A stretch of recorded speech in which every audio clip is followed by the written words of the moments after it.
Hello everyone, it's Queen V Line back to you with another video. This video is an update pertaining to the new developments surrounding the unaliving of entrepreneur, daughter, sibling, and community member Shanquella Robinson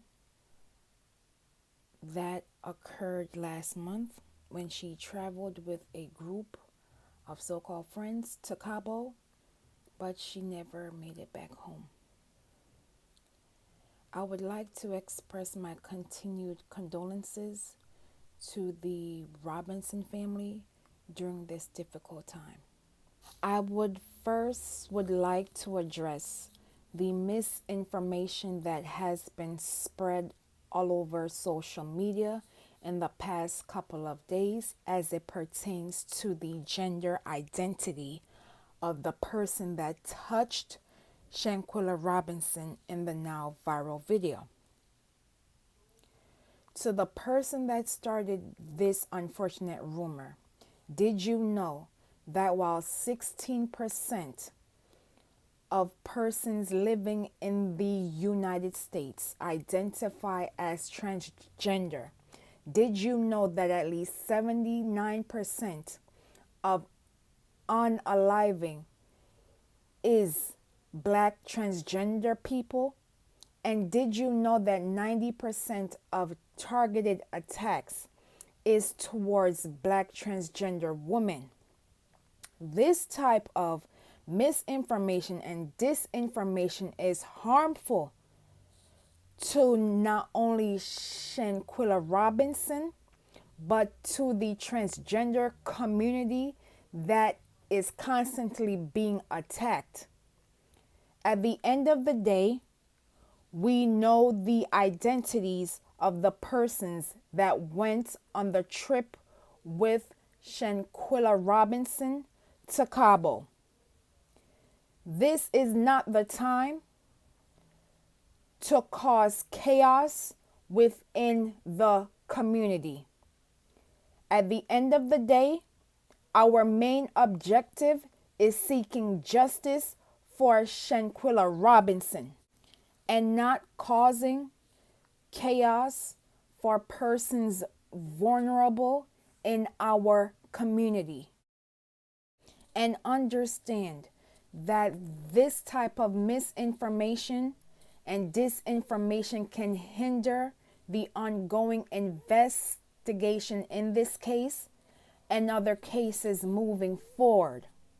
As it pertains to the recent developments of this case, it is being alleged by one of Shanquella Robinson's friends who did not go on the Cabo trip, came forward with allegations via social media, with allegations that Shanquella had $10,000 on her and paid for the Aaron B. Villa in which she became unalive. Again, a friend of Shanquella who did not go on this Cabo trip has come forward with allegations that Shanquella had $10,000 on her and she paid for the Airbnb villa in which she became unalive. She also claims that Shanquella's father confirmed that the second video showing one of the friends grabbing her neck and body slamming her, in which she never got back up.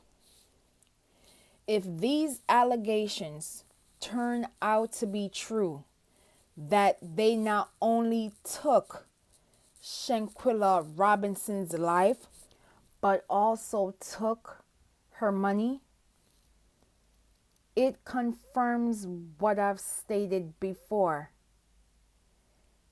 Them bad mind. You're too bad mind. Someone went out of their way to pay for your room. And as a thank you, you took it upon yourself to hurting someone you claim to be your friend. Now you will watch this brief video of Shanquella at the resort prior to her being unalive, and I will be back with more commentary. It don't take that long to get naked, hoes. Where y'all at?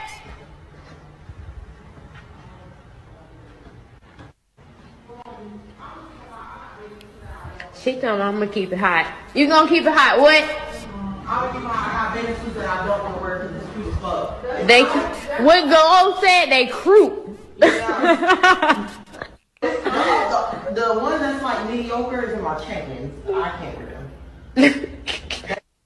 You can tell that Shanquella was excited to be on this trip with a group of people who she thought would have her best interests at heart. As the FBI continues to investigate the unaliving of Shanquella Robinson, it is being alleged that the responding doctor who arrived at the villa treating Shanquella for alcohol poisoning wanted Shanquella to be brought to the hospital. Instead, the friends wanted Shanquella to be treated at the villa. The autopsy report also revealed that Shanquella was unalive within 15 minutes of an incurring injury, but the police report stated that the doctor did not write any injuries within the report. According to Shanquella's family, the coroner sent them a photo of Shanquella with a busted lip, swollen eye, and bruised face. While they have yet to see the full police report, they are hopeful that the FBI will get to the bottom of this case. Now you will watch two clips, one of which Mr. Robinson is giving an interview about his daughter, and the other video includes Shanquella's mother and sister. And I will be back with more commentary. My daughter was asleep, man. For all of them to be in that room, and then, they come in there like, I don't know, she woke up or whatever, the way it seemed like they attacked her, man. And she naked, man. For a father to see that video, man, because my daughter's not a fighter, man. She's not a fighter, not at all. For them to do what they did, man, it just seemed like it was a plot, because they couldn't have did that over here, man. They couldn't have did that over here, where her friends, all her friends are. It wouldn't have went down like that, man. They don't realize, what they done done, man. They just robbed, they just put a hole in my heart, man. That was my only child. I'm just heartbroken, man. I can't even be a granddaddy. Can't even walk down the aisle, man. Can't even hear a voice. Can't even hear say daddy. Mom, can't even hear say daddy. Can't even hear say grandma. Y'all just don't know. Y'all just don't know what this done to me. Just don't know, man. You just don't know. Just don't know. Just don't know. I thought she'll be burying me. Not me burying her. What do you hope happens in this situation when it comes to getting justice for your girl? They get charged for it, man. And they go back over there and do the time, because that's where they did the crime at. And they left her there, man. They left her in that house, man. They left her there for the maids to find her. Don't you know how much of pain my daughter suffered for the injuries, that she took? She was smaller frame, man. For them to sit there and try to get her no help or nothing. I just want justice, man. I'm just angry, hurt, sad, all in one, man. All in one. And I've been dealing with this from day one. When I got the phone call saying that she had passed, man. You know, When you say you want them to, of course you want them to be arrested and to serve, but life sentence, is that what you think that they should face? yes, they took a life, man. They took a life. As the FBI investigates the death of Shanquella Robinson, they may have to sort through different narratives because there are conflicting reports.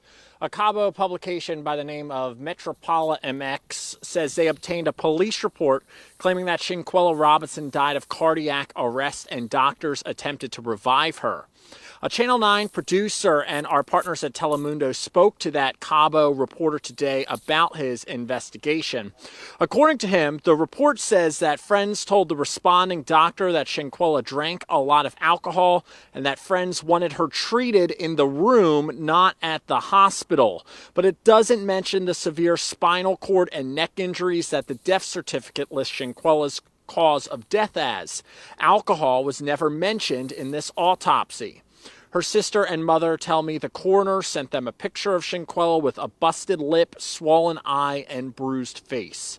They haven't seen the police report and say they are hopeful the FBI gets to the bottom of this case. I'm confident that they will. And keep in mind, this is being investigated as a femicide in Mexico. The family tells me they are awaiting the results of a private autopsy that they have commissioned, and they do not have a timeline from the FBI on when they will get answers. As it pertains to the term femicide, it means the most extreme form of gender-based violence and is defined as the intentional unaliving of women because they are women. According to the World Health Organization, most cases of femicide are committed by partners or ex-partners and involve ongoing abuse in the home, threats or intimidation, or situations where women have less power or fewer resources than their partner. Femicides fall into two categories: intimate and non-intimate femicide.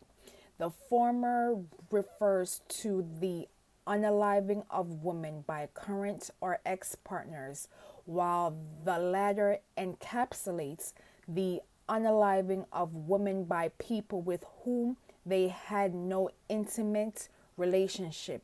This includes women unaliving during armed conflict as a weapons of war, so-called honor unaliving, where a woman is unalived for allegedly bringing shame to her family. The unaliving of women because of their race or sexuality. Femicides perpetrated by other women acting as agents of patriarchy, and the unaliving of transgender women. With this new information and new developments that will continue to come out in the next few days, weeks, and even months, the goal is to seek justice for Shanquella Robinson and not hurting other people for likes and retweets. We must protect Black women at home and at abroad. I thank you for watching. Say their names, known and unknown. Justice for Shanquella Robinson. Say her name. Please be safe out here, and I will see you in the next video.